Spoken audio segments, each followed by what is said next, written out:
Have you ever just stopped and wondered how on earth Amazon got so massive? I mean, it goes way beyond just selling books online, right?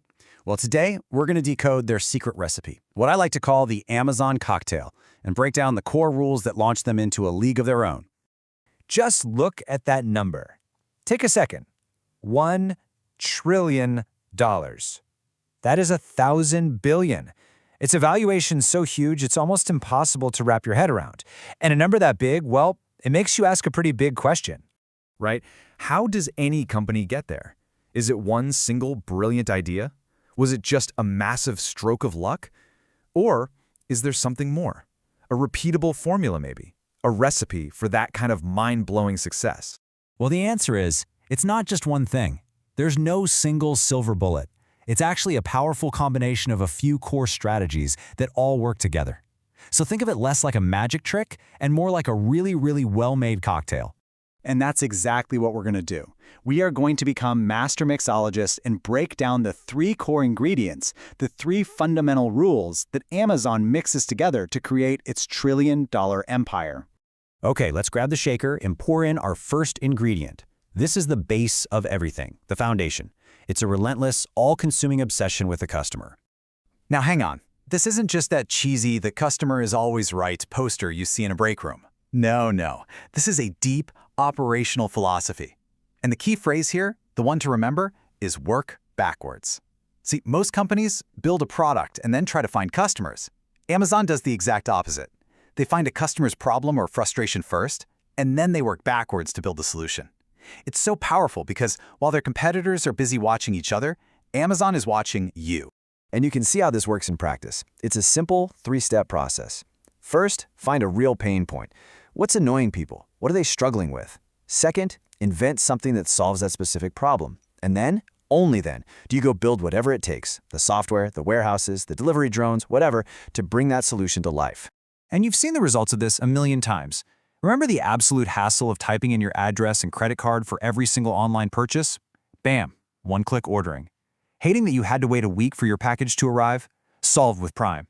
Every single one of these game-changing ideas started not with some new technology, but with a simple customer frustration. All right, time for ingredient number 2, because just being obsessed with customers isn't quite enough. You actually have to create the things that will make their lives better. And that brings us to the second rule, invent and simplify. Now this rule really has two parts that are equally important. The first is obvious, invent. Constantly push to create new things that haven't existed before. But the second part is the real genius, simplify. The goal is to take these incredibly complex, powerful inventions and make them feel totally effortless, almost invisible to the customer. And the scale of their invention is just staggering. They didn't just invent a better way to sell books, they invented a global logistics network that rivals national postal services. They didn't just build servers for their website, they literally invented the entire cloud computing industry with AWS. They are always building the future. You know, this quote from Bezos just nails it. Real, true invention often looks weird, or even like a terrible idea when it first comes out. It takes this incredible conviction to chase an idea that almost everyone else thinks is crazy. And that brings us perfectly to our final and maybe most important ingredient. And here it is, the final ingredient.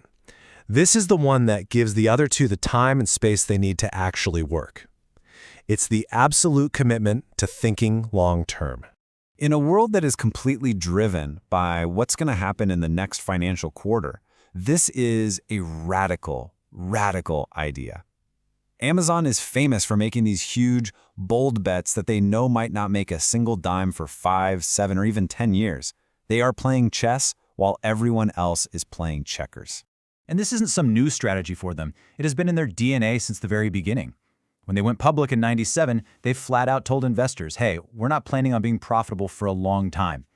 When they built AWS, Wall Street called it a distraction. When they bet big on Alexa, people were skeptical. Their entire history is just one long-term wager after another. This is the internal mantra that powers that long-term thinking. Inside Amazon, they say day 2 is stasis, then comes irrelevance, then comes a painful decline. So by treating every single morning like it's the very first day of the company, they keep that startup energy, that hunger, and that intense focus on what's possible tomorrow. Okay, so there we have it. Our 3 ingredients are in the shaker: customer obsession, invent and simplify, and think long-term. Now for the fun part. It's time to shake it all up and see the real magic happen. And this is the absolute key to the whole thing.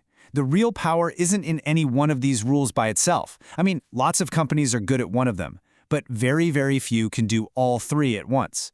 The magic is in how they interact, how they amplify each other. Now, this slide just illustrates the whole idea perfectly. Let's take Amazon Web Services. They were obsessed with a customer need. Developers and startups needed cheap, easy computing power. So they invented and simplified a solution, cloud services on demand. But to build that whole thing out took years and billions of dollars with no guarantee of success. And that's where thinking long-term came in. See, you can't have one without the others. They all work together.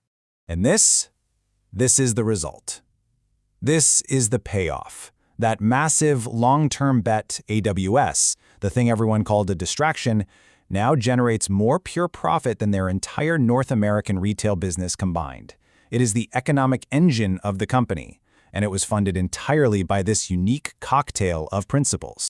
So when you boil it all down, the Amazon cocktail is really a totally different way of thinking about business. It's a fundamental shift from focusing on competitors to obsessing over customers. It's moving from chasing short-term profits to building long-term value. It's the crucial difference between just optimizing what you already have and inventing what comes next. And that kind of leaves us with one final thought to chew on. These are Amazon's ingredients, for sure. But every great company, every great project has its own unique recipe for success. So the question to ask yourself is, what ingredients would be in yours?